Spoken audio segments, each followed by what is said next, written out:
Even Einstein said it's a vibrational universe. When there's a vibrational match between you and some experience that exists in the quantum field, get ready, because if you're drawing experiences to you, and then all of a sudden you have to keep redefining abundance. My definition of abundance today is very different than it was just a year ago, because so many people think abundance is about money, but abundance is having more than you need.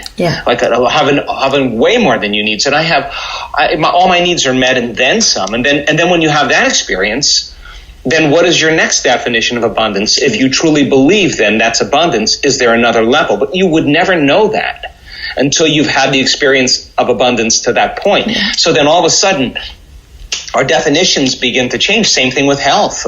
You see all these people, they come in and they think that they just want to get their body healthy. But what they're really doing is getting their mind healthy.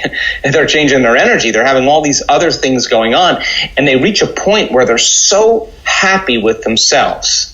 They're so in love with life. They're in such a state of grace and gratitude that they could care less if they have the disease, because they're so happy with them. That's the moment disease goes away, because they're no longer the same personality. They're somebody else. The disease exists in the other person because they're thinking differently. They're acting differently. They're feeling differently. And how you think, how you act, and how you feel is called your personality.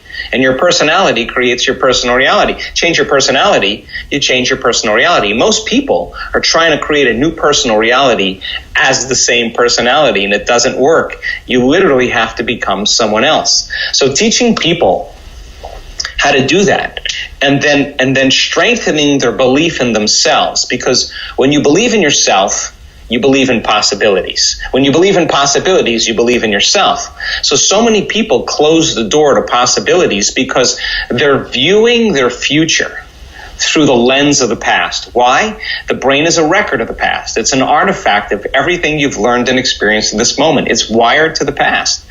And feelings and emotions are the end product of past experiences. So most people wake up in the morning, they start thinking about their problems. Those problems are memories that are etched in their brain that are connected to certain people and things at certain times and places. The moment they start remembering their problems, they're already thinking in the past. Every one of those problems has an emotion associated to them. So they start feeling discouraged. They start feeling unhappy. They start feeling like a failure. And the moment they feel those emotions, now the body's in the past. Why? Because thoughts are the language of the brain and feelings are the language of the body. And how you think and how you feel creates your state of being. So in a sense, most people wake up and their entire state of being is in the past. So how can they see a new possibility when they're viewing their future through the lens of the past? So then I say, if you're not being defined by a vision of the future, then all you're left with is the memories of the past, and you will be predictable in your life. So people love to wait for trauma or crisis or disease or diagnosis or loss or something to go wrong in their life where they just reach their lowest point where they say, I got to change and I got to stop thinking this way. What have I been thinking about? How have I been acting? How have I been feeling? And the act of observing yourself by observation begins to disentangle you from the program, because now you're the consciousness observing the program, and you begin to objectify your subjective self. That's lighting a match in a dark place, and most people would rather turn on the TV, they'd rather get on their cell phone, they'd rather get on the internet, they would rather something outside of them change how they feel inside of them. And this work is about regulating it without anything outside of you, because when you do that, now you're free. You don't need a person, you don't need a drug, you don't need a thing, you don't need a shopping spree, a football game. You don't need any of those things. You can do it by yourself. And that's when we begin to develop this thing called unconditional love. Because our students, we've measured their neurotransmitters. Oxytocin levels, and many of our students go up hundreds of times.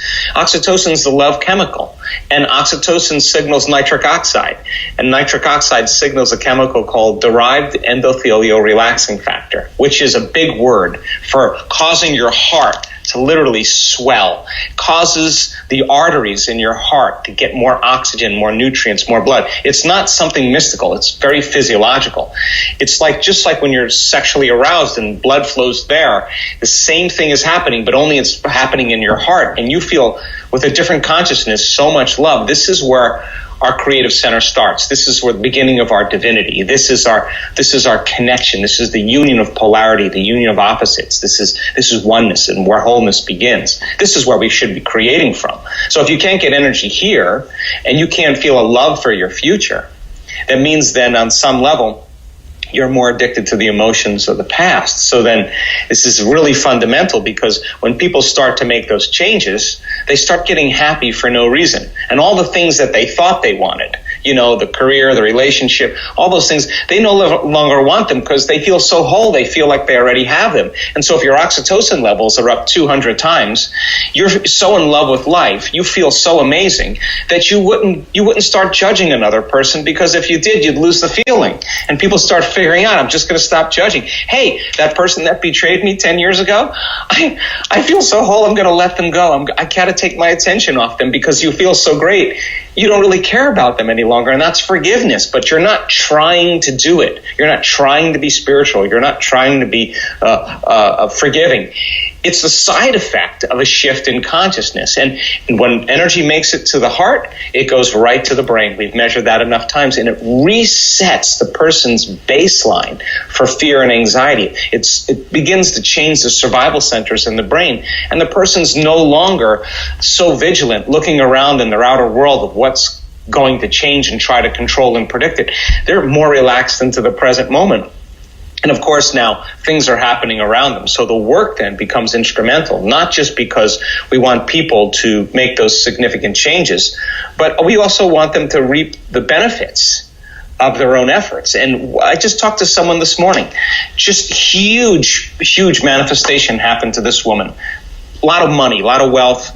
She's crying the whole bed. And she said, I'm starting to get that I created this. Now, that means then a layer of the illusion that we're powerless. We have been so conditioned into powerlessness, into hopelessness, into self-limitation. One of those experiences where you pop above the veil and you start to see that you are that powerful, wow, but not in an egocentric way, not in, hey, look at me, I'm self-aggrandizing. It's more like you're humbled, and at the same time you feel amazing.